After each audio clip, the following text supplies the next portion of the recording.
Bonjour à tous et bienvenue, c'est Gaël dans Apprenez la web radio. Aujourd'hui, je propose un logiciel d'automation radio gratuit, open source, entièrement codé en HTML et du coup ça va vous permettre vraiment de pouvoir faire les fonctions de base comme diffuser de la musique, diffuser des jingles, diffuser des sweepers, programmer des playlists ou pourquoi pas tout simplement diffuser votre radio sur internet et même parler dans le micro. Voilà, donc ce sont les fonctions de base évidemment, un système d'automation radio plutôt bien pensé, très simple d'utilisation, ça peut servir évidemment selon les projets. Je vous montre ça tout de suite, hop, regardez, il s'agit de ce projet qui s'appelle Salamaranda Radio, voilà, donc vous pouvez le télécharger, hein. Vous avez le code source qui est ici, ouais, parce que c'est open source et donc ça c'est quand même vachement bien. Quel est le principe de open source? C'est que on voit le code, donc on peut s'en inspirer, on peut aussi, selon les licences, je sais pas quelle est la licence ici, j'ai pas regardé, mais selon les licences, vous pouvez bien sûr récupérer le code source, vous pouvez même l'améliorer, vous l'approprier, voilà, faire plein de trucs, donc ça c'est plutôt cool. Alors, je vais vous montrer, hein, il y a un installateur, ça s'installe pour Windows, ça fonctionne très bien. Avant toute chose, je voulais quand même vous montrer à quoi ça ressemble rapidement.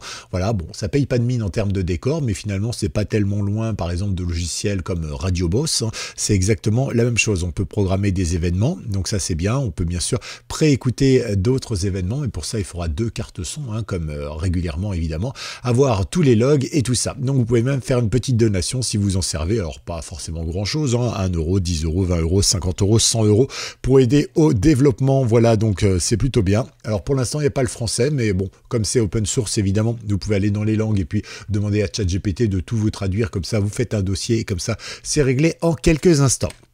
Alors, comment on télécharge, comment on installe? C'est très simple, comme sur GitHub, à chaque fois, vous avez ici les releases, d'accord? Et ici, on a la possibilité de cliquer. Si on clique, qu'est-ce qui se passe? Hop, on arrive ici sur le release, d'accord? Donc ici, on a tout ce qu'il nous faut, et ici, on a les assets qui nous permettent donc de télécharger soit le code source en version zip, soit le code source en version tar.gz, ou bien tout simplement la version avec installateur ou la version sans installateur.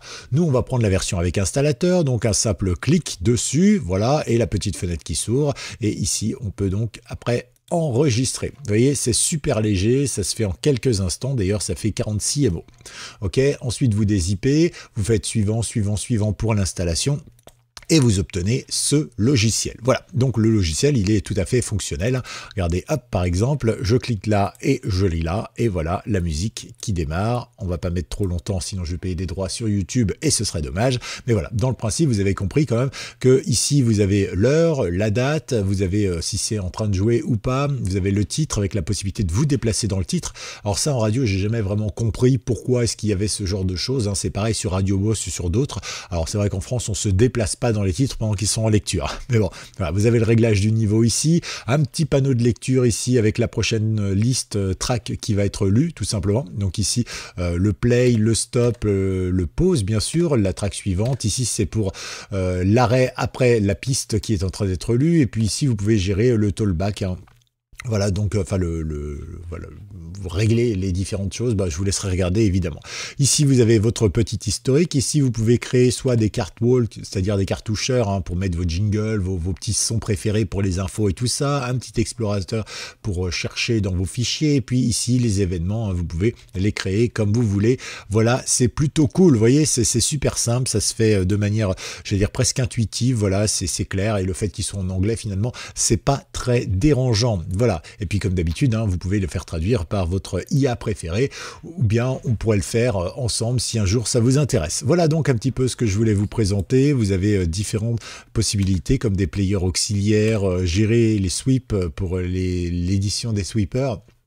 Évidemment, vous avez tout un tas de possibilités de régler ça donc au démarrage de Windows, etc., etc. Voilà, plein de petites choses qui peuvent être très très utiles et qui peuvent servir. C'est un logiciel plutôt stable, c'est un logiciel léger, il est gratuit et open source, donc c'est peut-être l'occasion de s'y pencher, voilà, pour des gens qui n'auraient pas l'habitude de mettre les mains dans la technique ou dans le cambouis. Ça peut être une bonne idée. Voilà, pensez à vous abonner si ça vous a plu, pensez à liker et à tout bientôt pour une nouvelle vidéo sur Apprenez la web radio. Ciao.